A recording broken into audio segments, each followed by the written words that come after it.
Quarta, 1º de novembro. Verso para memorizar.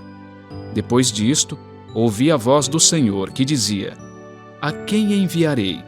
E quem há de ir por nós? Eu respondi: Eis-me aqui, envia-me a mim. Isaías 6:8. Nossas desculpas. Conflitos desconfortáveis.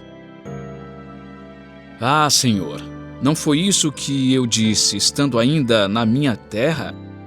Por isso me adiantei, fugindo para Tarsis, pois sabia que Tu és Deus bondoso e compassivo, tardio em irar-se e grande em misericórdia, e que mudas de ideia quanto ao mal que anunciaste. Que bela oração da parte de Jonas, não foi? Ouça Jonas 4. Mas Jonas ficou muito aborrecido e com raiva. Ele orou ao Senhor e disse: Ah, Senhor, não foi isso que eu disse, estando ainda na minha terra?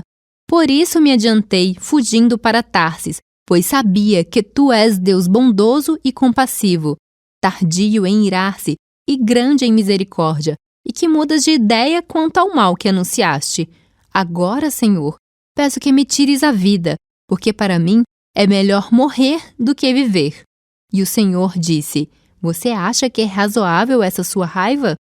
Então Jonas saiu da cidade e sentou-se num lugar a leste da mesma. Ali construiu um abrigo, sentou-se na sombra para ver o que aconteceria com a cidade. Então o Senhor fez crescer uma planta por cima de Jonas, para que fizesse sombra sobre a sua cabeça, a fim de o livrar do seu desconforto. E Jonas ficou muito contente por causa da planta. Mas no dia seguinte, ao amanhecer, Deus enviou um verme que atacou a planta e ela secou. Quando o sol nasceu, Deus fez soprar um vento leste muito quente. O sol bateu na cabeça de Jonas, de maneira que ele quase desmaiou. Então pediu para morrer, dizendo: Para mim é melhor morrer do que viver. Então Deus perguntou a Jonas: Você acha que é razoável essa sua raiva por causa da planta? Jonas respondeu: É tão razoável que até quero morrer. E o Senhor disse: Você tem compaixão da planta que não lhe custou nenhum trabalho. Você não a fez crescer.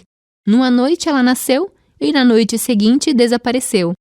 E você não acha que eu deveria ter muito mais compaixão da grande cidade de Nínive, em que há mais de 120.000 pessoas que não sabem distinguir entre a mão direita e a mão esquerda, e também muitos animais?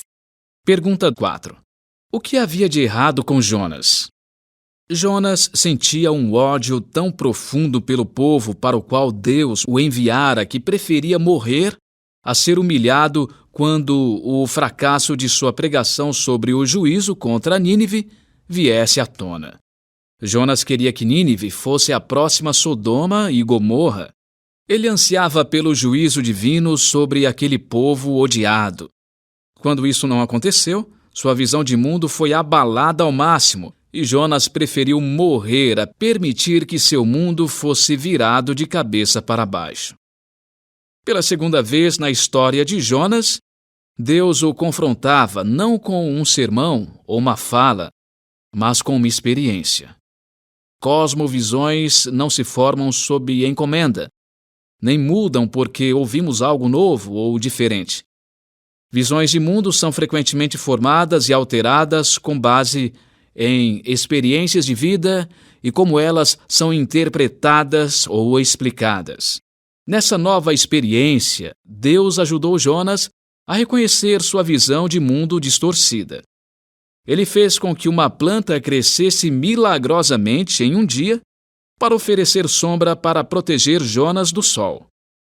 Jonas se sentiu feliz não com Deus, que havia realizado o milagre, mas com a planta. Em vez de ver isso como um milagre imerecido, ele o viu como uma bênção apropriada e merecida que se seguiu às suas boas obras. Quando a planta morreu, o infortúnio fez com que Jonas ficasse irritado e inseguro em relação à sua autoestima. E seus pensamentos se tornaram suicidas. Depois dessa experiência, Deus o corrigiu com voz suave, ajudando-o a perceber como era tolice valorizar uma planta mais do que os milhares de homens, mulheres e crianças de Nínive, bem como seus animais. A história não termina com o arrependimento de Jonas, mas se volta para nós. Qual será a nossa atitude diante da preocupação de Deus em relação aos ímpios e cruéis?